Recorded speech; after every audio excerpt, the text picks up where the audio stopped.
Tonight on the docket, the gloves are off as the Republicans took their first swings for the chance to face off against President Obama in 2012. Last night in Greenville, South Carolina, the Republicans held the first presidential primary debate. And only two of the candidates announced their intention to lead a government that stays within the confines of the Constitution. Only two of the candidates there made a commitment to end all of America's violent, illegal, and costly wars. Only two of the candidates there believe that you, and not the government, own your body. And only two of the candidates there would not let the federal government borrow another dime, period. And so far, these two candidates, former New Mexico Governor Gary Johnson and Texas Congressman Ron Paul, are getting much of the attention over the rest of the old line establishment field that was there last night. Here now is one of those two candidates. He's been the staunchest defender of personal freedom in the Congress for a generation, Texas Republican Congressman Ron Paul. Congressman Paul, I don't know how you got from South Carolina to Texas so quickly, but welcome here. Congratulations on last night. Well, thank you, Judge. Were you surprised to wake up this morning and see the CNN poll revealing that you were the only candidate of the five there last night within striking distance of the president? Sometimes I read that news, and it does rather surprise me. You know, what is surprising and sometimes a little scary is how far along our freedom movement is going. You know, I've always, labored in the vineyards, and I was accustomed to going slowly and tediously and planning for the next generation. But I think the next generation is here. With your efforts and so many others, I think the mainstream's moving toward us. I think the mainstream is starting to talk about the important things. So yes, I was very surprised but very pleased that so many have joined us in the freedom movement. Well, I guess that was manifested last night by seeing two staunch, unabashed libertarians among the five. Now, there were others who were not there. Governor Huckabee will be on right before you, and I'll ask him, of course, where he was. But among the five that were there, two of you are unabashed libertarians, and when you and Governor Johnson referred to things like you own your own body, and just because drugs are lawful doesn't mean everybody's going to take them, you produced the largest applause and laughter line of the night in the most arguably conservative state in the union. Has that surprised you?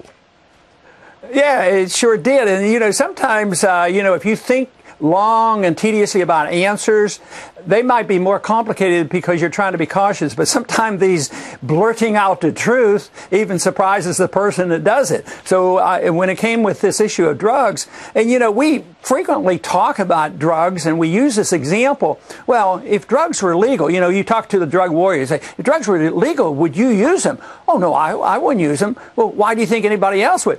When I did that, that just seemed to have tremendous appeal. That really surprised me, but I thought that was the real answer. And of course, in our history, drugs were legal at one time, and it's only been in recent years that we've been bogged down in this war on drugs, hundreds of billions of dollars. And I just think that the momentum is moving in our direction on that. And when you work it into personal liberty, of course, everybody knows that the last thing in the world would be that I'm interested in using drugs, because I abhor the drug usage as well as prescription drugs. But it gives me the point, they gave me the opportunity to make the point that religious freedom is one thing, but it's the same thing as personal liberty on how you want to run your life. All right, let's talk about foreign policy for a moment, Congressman Paul.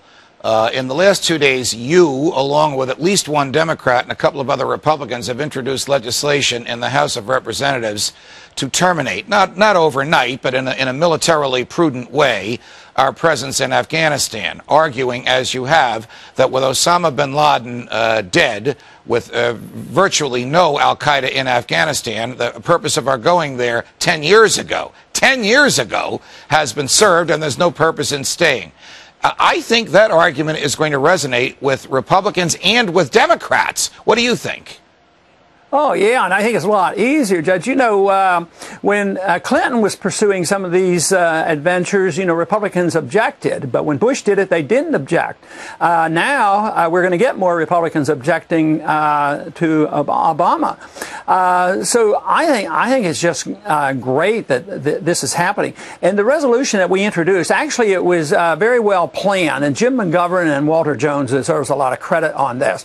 They managed to get, I believe, 7 Democrats and 7 Republicans to make it a bipartisan. Getting the Republicans was more difficult than getting the Democrats, and we will get a lot more Democrats and more Republicans.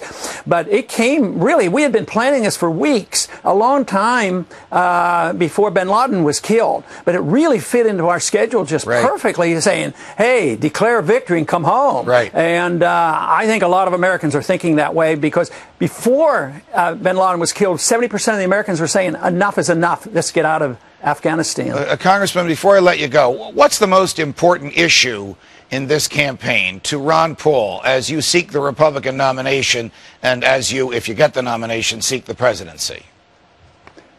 The goal that I've always had in my political activity is for the preservation of liberty, and always pointing out that foreign policy, war is the health of the state. You undermine liberties. When you believe in economic interventionism, you undermine personal liberties. And this idea that government can mold behavior, undermine personal liberties, that is my goal. It's a freedom philosophy. Got it. Congressman Ron Paul from Texas, thank you very much for joining us. Have a great weekend.